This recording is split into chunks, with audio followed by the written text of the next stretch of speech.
What's up, guys? It's Steven here from Cymatics, and welcome to episode 3 of the Ask Cymatics Show / probably be a YouTube series / podcast. I'm pretty excited about this whole thing, especially how consistent we've been with it. I'm trying to do an episode every day because essentially I drink my coffee in the morning. I'm amped up and I'm ready to go. I like to talk about ideas, current events and stuff. So for the guys who tuned into episode 1 and 2, thank you so much for making it to episode 3.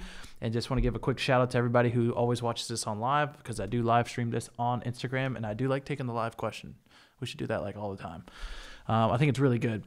But yeah, guys, so today's episode, we got some good questions, I hope. I actually don't look at the questions beforehand. I don't like to look at the questions. I think it's a little bit better when I get a little element of surprise. Maybe Sam throws me a curveball of some sort. What I'm hoping for, a couple announcements. One, my mom actually got me this DBZ mug. Unfortunately, you can only see half of Super Saiyan Goku.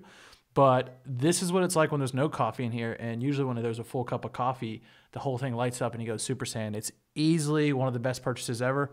People are probably think I'm promoting things. Like the other day I promoted the Squidward portrait. Today I'm promoting the the Goku mug. I'm all about novelty gifts. If you guys ever see me in person at a live event or something and you guys brought like some Dragon Ball Z merchandise for me, I would like it more than anything music related or anything like that, because I'm a huge fanboy. Yeah, guys, so we're about to get started with the show. I think a couple cool things I wanted to talk about. One, I actually wanted to talk about that Horses song. What is that song called? Old Horse Road or something? Old Town Road, is that what it is? Dude, the fact, I love current events, especially when things are blowing up that you just wouldn't expect, right? This rapper coming in with a country song, kind of has like a trappy beat to it. Just amazing how that song literally is blowing up all over the place, something that you really wouldn't expect, kind of like Gangnam Style. Remember when Gangnam Style hit? I mean, kind of blew up. I mean, just like kind of like a weird wonky thing, like same thing with this, like just kind of out of nowhere. It's a little like 2-minute song. The guy wasn't really big before or anything like that. And the crazy part to me is that they got it taken off of the Billboard charts. I mean, like as a musician, like sure, that's not his normal music probably or whatever, but like to see like the country community get so mad that, you know, some motherfuckers like got him taken off of it. You know what I'm saying? Got him taken off the Billboard charts because they didn't agree with it. I don't know if it was a race thing or anything like that, but I think it was pretty trash. They definitely should have left him up there. But I do like to see that Billy Ray Cyrus hopped in on the track. And I thought that was really cool. So that whole thing is actually pretty awesome. Just wanted to take a second to spotlight it. And the reason it's also kind of cool is Dylan Tallchief, shout out to his YouTube channel. He does some pretty funny videos and cool breakdowns and stuff. He actually made a sick video recreating that. He used one of our packs. And I was like, oh, this is sweet. I was just watching it because I wanted to know how the beat was made. They sampled like a 9 Inch Nails record. At the beginning, the banjo comes from a 9 Inch Nails record, and I thought that was pretty interesting. Don't know if they got clearance or not, but somebody's coming after somebody, usually. Some sample gets recognized. Somebody's coming after somebody. Let's get into the show. Patrick asks, I want to start shopping beats. What's a good starting point? All right, Patrick. One of the best ways that you can sell beats is really the best way you can run anything these days, which is building a personal brand. And one of the best ways to do that is to put out content, right? So if you look at even my Instagram account or Drew's Instagram account, we're constantly posting different production content. People like to see how beats are made. Rappers and singers, when you show them something as simple as like, you know, laying down some chords in MIDI and then combining it with some sound from Omnisphere and then putting together a couple drum loops or drum samples, you'd be surprised how people who aren't producers think that stuff is fascinating. The process is very, very fascinating to people. So one thing I would say is build content as much as possible to build up your personal brand so people can kind of start to get to know you. They become fans of you. People almost see you as celebrities even if you don't have a lot of followers, because you got to think the way that people looked at celebrities back in the day is people they see on TV all the time, magazine covers and all that. And what's the TV, magazine covers, the radio of today? It's the internet. And if you have access to essentially everybody on your phone, then you can kind of take that spotlight as that influencer. That's why, everybody's kind of niched down to these random things. So the first thing, if you want to start selling more beats, is you have to build brand. And that means that you're not going to make money right away. You're going to try to provide value and build a name for yourself, okay? So that's the first thing. And the second thing when it comes to selling beats, I would highly, highly recommend is actually dip your feet into the marketing world a little bit. Learn more about what lead collection is, what a squeeze page is, okay? So imagine putting up, let's say 10 beats for free, right? And you put up those 10 beats. All you have to do to get those 10 beats is, let's say they have to put in their email and maybe follow you on Instagram or something like that. And what you do is you can run ads to this, right? And then you can do something called a tripwire, where you sell like a little pack of beats for a low amount, right? And then as they're purchasing that, you can add, like they can add on other beats to get deals, right? You see almost every single company online do this. Like, hey, do you want to add on these extras to make a little bit extra money, right? So I would learn a little bit more of that marketing backbone and go look up all the squeeze pages, and I would start collecting leads, like email leads. And if you do that, that's going to be one of the best things you can do for like e-commerce and really selling stuff online. So I would highly recommend that. And when it comes to using a beat selling platform, honestly, there's a lot of great ones out there. I would suggest using something like BeatStars. I know a lot of people having a lot of success with it. But yeah, those three things. You got BeatStars, you got building a brand, and you got learn what a squeeze page is, because that's going to be very, very important. And I would say put out 95% free beats and only sell 5% paid. Like, look at Cymatics' model. You know, I'm not saying this is the only way to do it, but this is the way we've had a lot of success. Okay, we literally put out 95% of our stuff absolutely for free, and we do not hold back. On the free stuff, we go all out. We spend just as much money on putting out free stuff as we do our premium stuff. And the reason we put out a lot more free stuff is because we get to touch a lot more people, so we build brand. Yeah, we make less money, but we build more brand, which brand will make you much more money in the marathon, not the sprint. Jacob asks, what is the main goal of a new producer? What is the first thing that they should focus on learning in their DAW? All right, Jacob. So the first thing they should do when opening up your DAW is, honestly, like, I would say, don't even look up anything. Just mess around and have fun. You know, get that joy of, you know, putting together a simple little beat and just kind of messing around. Just to get your feet kind of wet. You don't even have to think too much or have much expectation. Just kind of have fun, twist random knobs, see if you can figure stuff out. And then what I would do is, honestly, I would start by looking up, honestly, some basic videos. Like, you need to start off like how to make a drum beat. Literally go search that into YouTube and then watch the video, go try that exact thing and practice it for the day. Okay, and then the next thing you might want to try out, you know, might be adding in like playing with plugins. And you load up some of the stock FL or stock Ableton plugins. You practice playing with some sounds in the MIDI. Okay, maybe that's the next day. You look up a couple YouTube videos, you practice that thing. Next day comes around, maybe you try to combine those elements, right? You combine the MIDIs, then you combine the simple drums you make, and you try to arrange a little song by, you know, arranging those different pieces together. And you look up a couple videos on that, and, you know, so on and so forth. You add in automation, you add in effects, and what I would do is I would take it one piece at a time, starting with the most basics, which is just usually making drum patterns, or even like things like knowing where your drum samples are and stuff like that. Those are going to be the first things that you want to start with. Just take it one step at a time. You don't have to become, you know, a master, you know, right off the rip. But what I will say is that if you want to go to that next level, something that is really, really important, just as much time, just as important as it is spending time in the studio, if you want to get good fast as a new producer and you're just getting started, spend all your extra time when you're eating, when you're in the shower, when you're, I mean, heck, when you would have been watching, you know, Game of Thrones, or when you would have been hanging out with friends. Spend all that time either producing or watching YouTube videos. Like, watch YouTube videos nonstop. Make it a ritual every morning that you're going to watch 2 tutorials, okay? Find some people you like. Go look up Servita, Composerly. Go look up the Cymatics page. I don't really care who it is. You need to look up some of these different people and just watch videos, watch videos, watch videos. And what's going to happen is that that's going to give you the right mindset and start filling your brain with the right ideas. And then, you know, when you go to actually have some time to sit down in the studio or sit down in front of your computer, laptop, whatever, the thing is that you're going to have a lot of sources to pull from. You're not going to be kind of blankly looking around the DAW. You're going to be like, oh, I saw that trick in that video. Let me try that, you know, reverse reverb trick. Let me try, you know, to add that effect they said is really good. Let me mess around with that gross beat trick that I saw in that trap beat video, whatever it may be. But combine those two things and, you know, you can get good really, really fast. Gabby wants to know, how much time does it take to create a sample pack? Okay, so when it comes to creating sample packs, it's borderline like an art form, and it's almost like a I almost want to like reference, like, for those of you guys who play World of Warcraft, so you have to do these raids where like 40 people are behind their computers all getting in to do this thing, and these people are all in different time zones. You have to organize this stuff, and then to take down this boss you literally need 40 people, okay? Or you look at it like, let's say like a football team, right? It's not just like a sport like boxing where it's like one-on-one. It's like something where you have to, like, everybody kind of has their different roles. So when it comes to making these sample packs, the reason we've been able to pump so many free ones and constantly still be working on our, you know, premium projects behind the scenes and do a lot is that, you know, we're working with a lot of different producers. And so what was the question again? Back to the main question. Yeah, so when it comes to the time, it used to take us forever. Like Drew literally, because Drew used to do all of everything on the production side and work with the producers. I used to work a lot on the marketing side. We'd come together and obviously manage the entire company. But when it was just him making the samples, super slow, right? And when it was Drew and, you know, one or two other people, moving a little faster. And then what happened was, you know, we started using something called Trello. I would highly suggest everybody on the live stream, everybody watching this, go download Trello and start messing around with it. It's also a web app. Essentially what it does is it lets you manage a project. And the big difference for us was, honestly, when we started, you know, breaking down something really, really big, let's say a pack of 1,000 samples and breaking it up into little 10 micro tasks. Like maybe we need 10 MIDI files in this genre and style.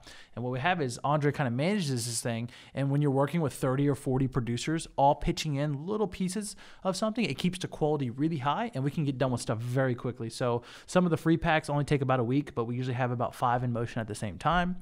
And then some of the premium stuff, like something like Omega, that's going to be something that takes 2 or 3 months of like grinding effort, hard work to really put together. And it takes a lot of planning to do that. And to do it any faster, we really have to play smart or work smarter, not only harder. So it really varies. But what I'm just going to say is, if you ever are thinking about doing it, like having a lot of people, high quality producers, that's going to take it to the next level, because no one producer, not even like a Skrillex or somebody, can really do the stuff at scale, because it's just too much stuff. It's like building skyscrapers, not like a little, you know, a table or something. I don't know. Miles wants to know, how do you make your 808s hit without sounding muddy? All right, Miles, a couple things when it comes to your 808s. For me, I mean, one is just looking at how many lows do you actually have in your song. If you have actually a bunch of different sounds that are kind of crowding up that low end, what's going to happen is the bass is just going to wreck it, all of it, right? So that's the first thing, is making sure you don't have too much stuff clashing down there. I would maybe even start by trying to make simpler tracks. A lot of times you can mix a simple track actually really well compared to you know, something that has a ton of different sounds in there. That's really a good starting point, and then you can kind of start layering in more stuff to see kind of what the mix can actually handle. Another thing, you know, just real basic thing for a lot of people out there, just, I mean, do your basic work, cut a lot of your lows out, so then that way your low end has room to hit. Make sure you're side chaining your kick to the 808, so that when the kick hits, it doesn't, you know, distort the sound. And one of the big things for this is actually Andre on our team is like the king of 808s. He's really, really good at making 808 loops and 808 patterns. So those are my tips. But for this question, I'm literally going to get him to send in a selfie video, and we will play it now. If you want to make your 808 hit hard without sounding muddy, I think it's going to come down to 2 main things. So the first thing is picking a really good source sample, and that's going to make your life way easier, because you're going to have a lot more trouble making a shitty sample sound good. And then the second thing is how you treat your 808 in relation to other things in your mix. So what I mean by that is making sure that it doesn't clash with your kick drum. So the way you could do that is by maybe sidechaining the 808 to the kick. And then making sure that it doesn't clash with your main synths or melodies. And the way you could do that is by EQing some of the frequencies that might be clashing out of your melody, so that your 808 has space to hit. So pretty much if you have a really good source sample, it's not clashing with your kick, and it's not clashing with your main synths, I could pretty much guarantee it's going to sound good in the entire mix. Richard asks, was there a moment where you realized or thought to yourself, dang, we made it this far? It's funny that a lot of the accomplishments that you think are the ones that you're going to reflect on don't end up being like that, you know? So, for example, Omega was it was our best-selling pack of all time, but, you know, we had already done these kind of big product launches, hit big milestones there. I think some of the stuff that really has made me reflect was actually more in the early days. Like, dude, I remember when Jackie Drums, like how much support we got on that pack, like way back in the day. Like, dude, that was the moment I was like, holy crap. Because it went from being like, people thought we were crazy working in the back of the grocery store to like, oh my God, those guys are actually doing something. You know what I'm saying? And that was a big moment where I was like, oh crap. And then honestly, even like things like the follower counts, it doesn't hit you quite the same way. Like, for example, you know, we built our Instagrams recently from 0 to now we're at 135,000. It was about 4 months, right? But it doesn't necessarily feel that different. It almost looks like a video game, right? Like, yeah, you're talking to people and stuff, but one of the moments I have is not, you know, when we're talking to thousands of people or our, you know, 1 million email subscribers or people have subscribed to our email list or anything like that. The thing that starts to give me that moment of like, oh crap, like this thing's like real and we've actually made this, is, to be honest, is when me and Drew will go to a show and somebody will come up. Like, seeing that the people in person just means that much more, because I still remember I was going to an after party. It was actually Steve Duda was playing at an after party. Deadmau5 had headlined a show, and he was actually coming to that event. It wasn't announced or anything, and he was playing for Steve Duda's birthday. And one of the craziest moments is actually when I got there was a couple DJs and stuff that, recognized me, like, oh, Steven from Cymatics. And the dude, like, one of the dudes literally couldn't believe it. And I'm like, dude, what do you mean? I'm like, Deadmau5 is over there. But yet the dude's like, I can't believe you're Steven Cymatics. And I'm like, dude, what? I'm like, the Deadmau5 is over there, man. Like, you're Googling the wrong person here. And I've just had a few other, like, interactions where, one time in Las Vegas, I was just at a pool. A guy comes up, and he's like, yo, Steven Cymatics. And those moments where I see people in person, honestly, that's when I'm kind of like, oh, like, wow, this thing's actually real. Like, this is like, much bigger than I thought. And even those moments and those interactions, like, are really cool for, not only, I guess, the person, but really for us, seeing that person. And one of the things we're doing, even to, like, kind of double down on that, is we're hosting our first, like, live meetup. It's like a music industry networking event. We're actually hosting at a brewery and stuff like that. But I'm excited because that's the first time we're doing that stuff in person. And for us to meet, like, 100, 200, 300 of our, people in our community in person, that's going to be fucking awesome. So if you're in Atlanta, come to that. It's going to be fun. We're going to be hanging out, chilling. You get to meet everybody from the Cymatics team, meet us all personally. And, yeah, I'm pretty pumped about that. Check it out. It's going to be on... Hey, Jordan, what's the date of the event? It's 24th? 24th. April 24th? Yeah, 6:30 to 8:30. 6:30 to 8:30, April 24th. It's going to be in Buckhead, Atlanta. So it's in Atlanta. So if you live anywhere in the Southeast, come by. If you want to buy a plane ticket, that'd be even better. Or if you live in the area, definitely swing by. It's going to be a fun event. So the question is, how can I convert followers into fans? And I think this is very important. It's something that me and Drew think about a lot. And so the biggest thing for us at Cymatics, we do everything from giveaways, put out free packs, we put out content. I do live streams like this. I'm producing a show here. We work with collaborations with other artists and stuff. And the biggest thing is like, let's say we run a giveaway. And we run that giveaway and we say, hey, the rules are you got to follow this account, Steven Cymatics, Drew Cymatics, and, maybe this one other account.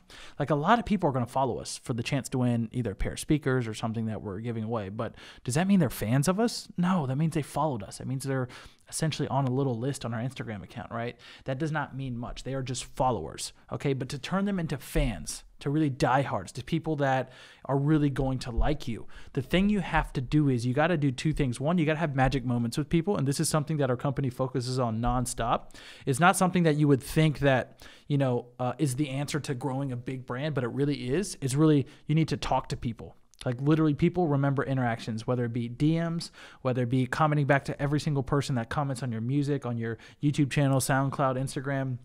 Like, comment back to them and start that relationship, because you go from being random page that I'm following to like, oh, I had some light interaction. And what happens is the human brain a little bit, it starts to become familiar, okay? And there's actually a rule in marketing called the Law of Seven. And essentially what it states is that to really have somebody convert and buy something, you usually have to touch them 7 times for them to make a decision. And my version of that is really when it comes to converting somebody from just, somebody who knows about you to an actual fan, I need to have as much of those magic moments as possible. Maybe I talk to them on a live stream. There's like a little magic moment. Maybe, I respond back to them. I provide a little value. Maybe I just, like their post or something like that. Or maybe they engage with that piece of content. I might be putting out content all month, but it wasn't until the piece of content where I made a little song with Super Smash Bros. And the dude's a huge Super Smash Bros. Fan. And it was that piece of content that really made him vibe with my page. And ever since that point, then they're a fan.